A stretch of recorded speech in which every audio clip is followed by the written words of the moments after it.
What's poppin', people? Not sure if people are broadly aware of this, but with the pandemic coming through hard last year and the recovery via vaccinations and infrastructure adjustment taking a bit more time to get done this year than we'd expected, many public schools across the country that previously partook in the EPIK, TALK, and lesser-known JLP programs that are made to recruit teachers from the 7 quote-unquote designated English-speaking countries to assist in English instruction have been on low supply.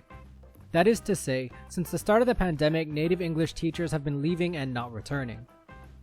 This may come as a relief to Korean English teachers in areas like Seoul or Busan where NETs aren't as in demand due to the ever-increasing access to English, prominence of English hagwons with foreign teachers, and a general improvement of English ability over time, but many rural areas are looking to fill positions to pre-COVID levels as soon as possible. Now this got me thinking. With mad TikTokers talking about how expensive groceries are here and whatnot, it may be in the interest of prospective NETs to take a look at what they can expect in terms of expenses once they land. You're watching Seki들, and this is Budgeting in Korea. Today we're going to develop a sample budget for a newly landed foreigner in a public English teaching role based on the pay scale suggested on the EPIK website. Not an E2? Well, this ultimately breaks down into a simple budget for someone with 2 million won worth of salary, so maybe stick around and drop me a line in the comments about how wrong I am about everything. Now before we continue, we'd just like to remind you that this channel is meant for general education purposes only and isn't meant to replace the legal or financial advice from a paid professional. Even though we're budgeting this episode, this shouldn't be considered financial advice. See, your goals will determine how you budget, and we can't give you advice without even knowing who you are in the first place. That being said, no mention of any stock on this channel should be taken as a suggestion to buy, sell, or hold. We're just here to help you figure out your options with your money in the Republic of Korea. So, we'd love it if you could like this video and subscribe to the channel and stick with us as we work towards our financial goals together. Now let's do this. Alright, so based on the pay scale on EPIK's page, let's assume a monthly income of about 2 million won per month for a teacher with a bachelor's degree in a non-ESL related field, plus a TESOL certificate. This seems like the lowest potential salary now that the programs have stopped hiring candidates with only unrelated bachelor's degrees. Now let's start by knocking off a few deductions that we know are going to happen no matter what. Now the US does have a different tax agreement from countries like Canada, so you may not have to pay income tax. I'm actually not entirely sure. I'm not American, so I never really did the research. Today we're going to approach this as if you are not from the US because the reality is having less money to budget makes budgeting a lot more interesting. Alright, now, assuming you're not getting any official income outside of your salary, whether that be after school classes or a stipend for teaching really far out of the city, anything like that, then the expected yearly income should be about 24 million won. This puts a teacher smack dab in the middle of the second income bracket, meaning that they will owe 720,000 plus 15% of anything made over 12 million won. So real quick, 24 million at 15% equals 3.6 million expected in taxes. Add that 720k and divide it by 12 to get a monthly tax deduction of 360k. This brings your expected take-home salary to 1.64 million won, or 1,640,000 won. But again, it doesn't stop here. We've done a video on NHIS requirements, which you can link to in the top right hand corner right now, but at 6.46% of your monthly income split between employer and employee, that gives you an additional deduction of 64.6 thousand won, bringing you to a total of 1,575,400 won to take home. We ain't finished though. Your final deduction as an employee of a governmental office of education is that of your National Pension Service contribution of 4.5%, with your employer also paying 4.5%. It's 9% overall. This means another 90k out of your paycheck, though it may be restored to you once you've officially decided to leave the country, depending on your country of origin. Still, that brings your take-home salary to about 1,485,400 won per month.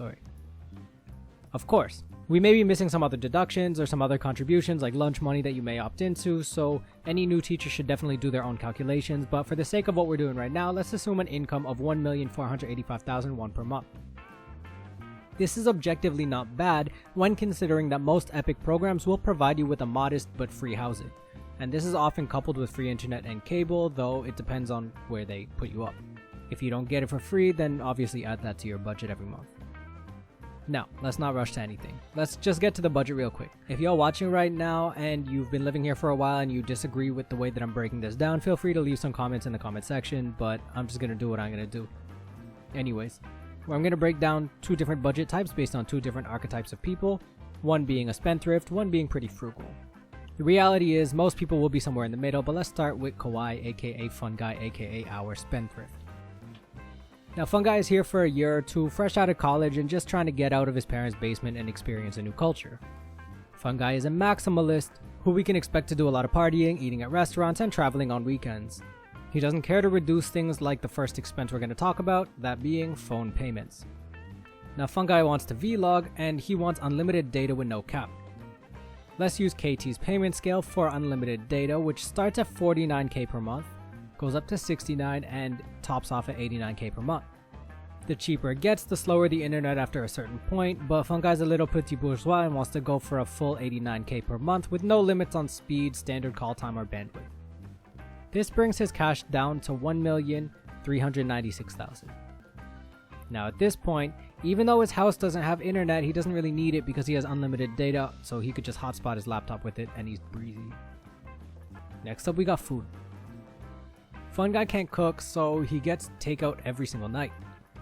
Some nights it's just a bongus bot burger for 2,800원. Other nights it evolves into a small night out with his friends where he gets food and drinks and gets up to 40,000 won per night. Either way, let's assume that he spends around 120k on the weekdays for food and drinks with friends. This is unrealistically extravagant for somebody working 9 to 5 to be spending 24,000 a night on dinner. But Fun Guy's a fun guy, and maybe I'm just old and this isn't that much money anyway. Alright, now let's extrapolate and take that to 480k per month, and he now has only 916,000 left in his budget. Now every weekend he goes out with friends where he usually spends about 150k on drinks, food, entertainment, and that adds up to 600k, bringing him down to 316 left over. Fun Guy doesn't like public transit, so he taxis to and from work, roughly $5 each way, meaning 50 a week and 200 a month. He could easily cut that in half by taking the bus, but to him, the bus is for peasants. Finally, he has to pay regular housing costs like electricity, which we can just ballpark at 20,000, his gas anywhere from 10 in the summer to 70,000 in the winter, but we'll just round that out to 40, and a building maintenance fee of $30 a month. All things considered, Fun Guy ends up with the equivalent of about $20 to pay towards his student loans back home or to throw into savings or an investment portfolio. Now, considering he started with about 1.5 million won to spend, $20 is really rough, but he's living at a pretty high standard of living. Anyways, this guy gets online, makes mad videos about how expensive it is to live in Korea, and talks shit about how there's no deodorant or something. I'm just playing. I know that that's what the algo wants and that's what everybody's doing just so that they can get views, but still, it's fun to fuck around. Anyway, let's get over Fun Guy and take a look at Megan. Megan is here for much of the same reasons that Fun Guy is, but her idea of a good time is experimenting with new ingredients, chilling out at coffee shops with a real good book, and only really getting out a couple of times a month where she finesses drinks out of guys and crashes at a friend's house or hostel instead of paying for a private room. Or maybe she finesses some guy into a private room, but that's none of our business. In any case, her budget is going to look a lot different. Now, Megan is starting with the same salary, doesn't have internet at home, but she also pulls the move where she opts in to pay for unlimited data and hotspot her devices at home. Unlike Fun Guy, she chooses the smallest package since she knows she won't be doing anything that requires much speed or data. This leaves her with 1,436,000. Let's get the apartment fees out of the way and maybe a bit more for gas and electricity since she's a homebody, so instead of 70, let's slot her in at about 30 maintenance and maybe 50 for electricity and gas. We also know that she likes to cook, so let's try to get groceries out of the way as well. Rice is plentiful here, and to avoid multiple trips, she buys a 10kg bag for 35k every 2 months, so let's say 17.5k per month. Now, proteins can be expensive in Korea since the land for pasture is limited, making large livestock a difficult and laborious pursuit. Import meats, however, can go on sale for anywhere between 1,400 won per 100 grams to 8,000 for some fairly premium meats. Megan is conscious of her spending, so let's say she budgets about 6,000 for protein spending, sometimes going up if she wants to have a steak, or settling for mackerel, which usually sells at a discount for 2 for 3,000 won. That's 30 a week, bringing her weekly total up to 137.5 thousand a month for food so far. Finally, one of the biggest gripes on foreigner TikTok is the cost of produce. But one of the things to note about produce in Korea is the way in which prices are heavily affected by agriculture yields. Did you notice that kimbap shops were being real frugal at the start of this year with jokpa, or how expensive potatoes were last summer? Much of that had to do with import costs and low yields from domestic farms. In any case, certain vegetables like mushrooms, garlic, zucchini, radish, olives, chives, or anything that can be easily grown or is native to Korea tends to sell for cheaper than they do in places like North America. In any case, let's imagine that Megan budgets an extra $5,000 per month $5,000 per night for vegetables, and then assume that she cooks and eats everything she buys every night. This puts her at about 11,000 won per meal per night, which is actually more than is reasonable since a standard meal from a place like Hansot or Kimbap Nara, or even just like a local bunsikjip, should pretty much cost less than 8 per night. But in any case, let's add another 100k per month for produce costs, and that brings her food budget to around 240 per month. She can knock this down by buying onuri 상품권 or jack it up a bit by buying more imported stuff, but as a single person living in Korea moving between simple takeout and home-cooked meals, this seems like a fairly reasonable estimate for weeknights. Then we get weekends. Let's actually do something different where Megan likes to go out just as much as Fun Guy and drops, instead of 150 per weekend, she drops 200 per weekend. But unlike him, she only goes out maybe twice a month, 2 weekends per month. That's still a lot, but whatever. Let's go to the high end of about $400 a month on entertainment, drinks, and travel for her. All that comes down to a nice 716,000 won left over. Now, oh wait, I forgot about travel costs. Let's assume that travel costs average around 1,200 to 2,000 won each way, whether by bus or subway in any of the smaller cities outside of Seoul or in any of the rural areas in the country, and we can average her standard expected transport cost on the high end to about 5,000 won per day, assuming 250 each way. I think this is fair since more often than not, people wake up late and have to cab it on occasion. Anyways, let's extrapolate that over the course of a month, and you get about 200,000 won per month, dropping her total free cash to 516,000 all things considered. Of course, many schools provide housing nearby their facilities, so both her and Fun Guy may be able to walk, bike, skateboard, or electric scooter around, and if that's the case, the cost of transportation would drop significantly. Still, with at least 500,000k left over, she can either invest, save, use it to pay off her student loans, turn up the leisure a little bit, cop a pair of reperos every month, whatever she's into really. Ultimately, these budgets are good examples of the quality of life that a new native English teacher can expect when moving to Korea based on their interests and spending habits. While the salary alone won't get you a Rari, it will afford you the ability to eat well, see the country, and if you so desire, pay off some of your debts and get your savings and investments up. This is really not too shabby for an entry-level salary with no prior experience or specialized degree required.